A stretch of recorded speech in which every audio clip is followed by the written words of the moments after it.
Bonjour ou bonsoir à tous, on se retrouve pour une nouvelle vidéo sur les pouvoirs les plus puissants de la fiction, et cette fois-ci, on parle du Hakai. C'est parti.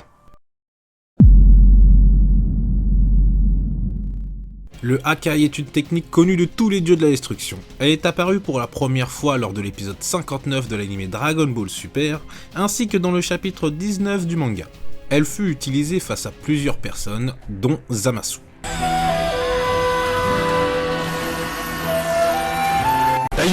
Plus tard, notre perception de cette technique évolua en un skill nécessitant un entraînement pour apprendre à l'utiliser, ce que Vegeta essaie d'apprendre et a finalement maîtrisé un minimum. Le Hakai est théoriquement une technique tirée de l'énergie de destruction, ce que supposément tous les dieux de la destruction possèdent. Nous verrons plus tard les variantes de ce que cette énergie peut nous donner. Vu que nous avons deux médias à étudier séparément, nous verrons ce que le Hakai nous donne dans l'anime et dans le manga. Dans l'anime, la description et la représentation de la technique est très simple. Elle se base effectivement sur l'énergie de destruction, comme on l'a vu avec Toppo, et décrite par Sidra, comme effaçant l'existence de tout ce qui est touché. Et la représentation est plutôt explicite, simple, carré, précis. Dans le manga, c'est un peu compliqué. Nous avons différentes représentations de ce que peut faire l'énergie de destruction. Et je tiens à dire que ces différentes représentations sont un peu contradictoires entre eux. Surtout avec la description de la technique. Premièrement, le Hakai de Goku face à Zamasu, qui se rapproche le plus de la représentation de l'anime, la personne disparaît tout simplement. Deuxièmement, le Hakai de Beerus et Vermouth, je crois que c'est comme ça qu'on se dit son nom, j'en sais rien, montre que la personne devient de la poussière, ou alors se transforme en sable, c'est pas très clair. Mais alors la description sur le fait que ça efface ne tient pas trop, vu que leur existence est toujours là techniquement. Le gars c'est juste devenu du sable en fait, non ?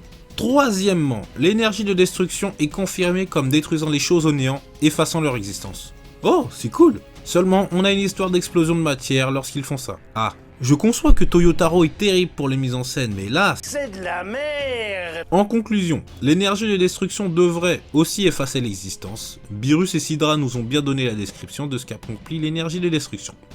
Mais vraiment, je ne sais pas comment traiter les Hakai qu'on a vu dans le manga, vu qu'elle transforme la cible en sable chelou là. À moins que ce soit juste une autre explication du Hakai.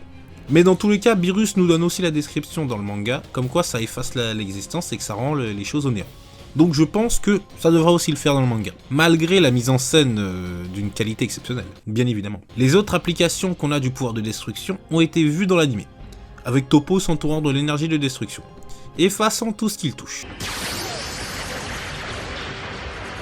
Ce qui est super cool comme application quand même. L'énergie de destruction permet aussi d'affecter les âmes, ce qui est logique si tu effaces l'existence d'un truc. D'ailleurs, petit point intéressant, l'effacement de Zeno pourrait être une variante de l'énergie de destruction, mais nous n'avons absolument aucune info, si ce n'est que son effacement peut effacer des choses à l'échelle de l'univers et de timeline. Ce qui est, comment dire, à une échelle totalement différente de ce que les Hakai de base qu'on a vu peuvent faire. Comment gérer le Hakai et l'énergie de destruction ?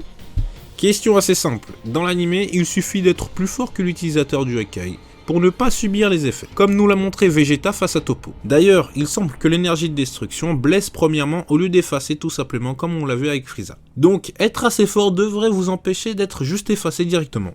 Dans le manga, ça peut être quelque chose de similaire, vu que face à Granola, ou Vegeta Ultra... Ego là... évite des attaques alors que certaines ne passaient pas son aura de destruction, donc ça pourrait suivre la logique de l'anime. Et d'ailleurs, pour finir, j'avais oublié de mettre ça, c'est pas dans le texte mais voilà. Dernière incohérence, Beerus ne peut pas tuer d'immortels. Ça implique que l'énergie de destruction ne peut pas fonctionner face à ceux possédant une immortalité similaire à Zamasu. Ceci n'a aucun sens pour un truc qui efface, nous sommes d'accord. Voilà, c'est la fin de cette vidéo. Je sais que ça devient un running gag, le truc du ouais, je ferai une vidéo sur Meliodas, mais... vraiment, j'aime faire des petites vidéos d'abord, comme par exemple les vidéos sur les pouvoirs. D'ailleurs, en vrai, j'hésite à changer avec un autre perso de Nanatsu Taizai concernant Meliodas. Bravo. Oui, je suis désolé. Mais je pense que je vais le changer, ça peut être cool aussi. En tout cas, je vous dis au revoir et surtout... Ah oui, et n'hésitez pas à me conseiller des pouvoirs de personnages que je pourrais traiter. Ça peut être cool. À la prochaine pour d'autres vidéos sur les pouvoirs. J'ai toujours pas trouvé de slogan de fin.